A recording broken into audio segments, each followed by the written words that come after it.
Hey, what is going on, Twintendo Nation? Hope you're having an awesome day. Now today we probably got the biggest update to Pokemon Go since the game launch, and there is so much to talk about. We got a new event announced, and we got a festival which looks like it's going to last over the entire summer and in plenty of different cities around the world. And we also got a bit of information about the gym rework that's going on, and it sounds like they're going to be taking gyms down for a couple of weeks. So let's start off with the first event, and this is the much rumoured Fire and Ice event. And the reason it is Fire and Ice is because obviously in the Northern Hemisphere it is summer, and for the Southern Hemisphere it is winter, so it's kind of like, you know, a combination of both hemispheres in terms of temperature, which is obviously Fire and Ice. So its official name is the Solstice Celebration, and this will be starting on June 13th at 1 PM Pacific Daylight Time, and this event will end on June 20th at 1 PM Pacific Daylight Time. Now the effects of this event are obviously increased spawn rates for fire Pokemon and ice Pokemon. There's also more XP for in-game actions, so I'm assuming that means those nice, great and excellent catches, you know, kind of those bonuses you can get when catching Pokemon, stuff like that. And there's also discounted Lucky Eggs, which is, you know, it's okay, it's not too bad. I mean, I'm kind of like the realist when it comes to Pokemon Go updates. I'm not going to overhype something. Personally, I don't think it will be the best event we've had, but some of the Pokemon that will spawn look pretty interesting, so let's jump into them because that's kind of like the main thing we're interested about. So first up, let's start with the increased fire spawns and what we can expect. So we can expect obviously the fire type starters Charmander and Cyndaquil and all their evolutions. There'll be Vulpix, Ninetales, Growlithe, Arcanine, Ponyta and Rapidash, Eevee and Flareon, Houndour and Houndoom, and Slugma and Makago, which will be 2 events running if that is the case. So some of those are very interesting, like the fire starters. I'm definitely behind that. Also really excited about Houndour and Houndoom because I've yet to see one at all where I live, so that would be good. But anyway, let's move on to the increased ice spawn. There are less Pokemon because there are obviously less ice types, and most of these sadly aren't that interesting. So we have Seal and Dugong, Shelder and Cloyster, Jinx, Lapras, Sneasel, Swinub and Piloswine. So I'm not sure about you guys, but at the start of Generation 2, Swinubs were everywhere, so I've definitely had my fair share of them. Sneasel will be good for Generation 4 if you really want to store up those candies, and obviously Lapras is probably the best Pokemon there if you've never got one, and even if you have got a Lapras, it's always nice to find one in the wild. Now there's also an interesting quote by Niantic that kind of suggests a new game mechanic is coming for this event, and it says, to kick things off, we will be hosting the Solstice event starting on June 13th, 2017. This in-game event will feature Fire-type and Ice-type Pokemon, huge XP bonuses for throwing Pokeballs accurately, and discounted Lucky Eggs in the in-game shop.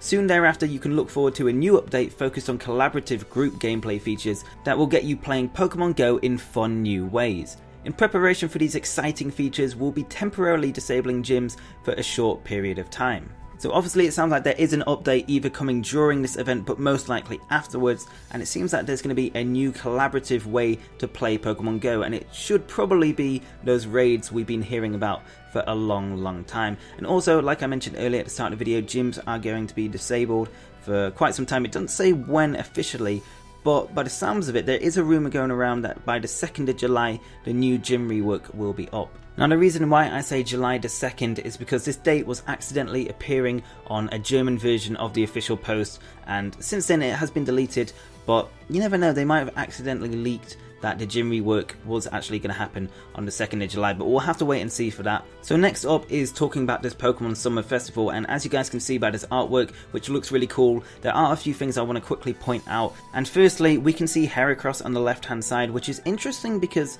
this obviously seems to be set in America, this picture, and Heracross can only be found in Latin America, so maybe they are bringing Heracross for this summer event. And also there are a few unknowns around in the image, and one of these unknowns is the exclamation point unknown, which is one of the rarest unknowns in the game, and it's not thought to be in Pokemon Go at the moment. So again, maybe they're hinting that new unknown forms will be in the game. So finally, let's move on to this Pokemon Summer Festival, and I'm just going to read off the Niantic's website because obviously this has the most useful information. So it says, we're also excited to announce our first ever real world Pokemon Go event coming your way, Pokemon Go Fest Chicago. This event will take place in downtown Chicago, Illinois, USA at the beautiful Grant Park on July 22nd, 2017. Join us as we celebrate the Pokemon Go community with a ton of exciting festivities. Tickets and more information for Pokemon Go Fest Chicago will be available at PokemonGoLive.com, and that's kind of surprising that you actually have to buy tickets for this. Kind of disappointing, and depending on whether this is the only way to get legendaries, to buy tickets would be a very bad move by Niantic, so hopefully that isn't the case.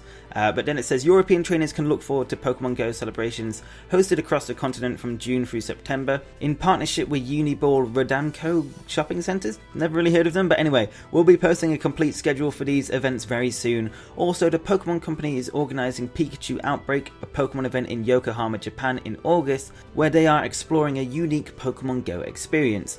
Stay tuned for even more details surrounding each of these events in the coming weeks. So they sound like they have a lot of real world events planned.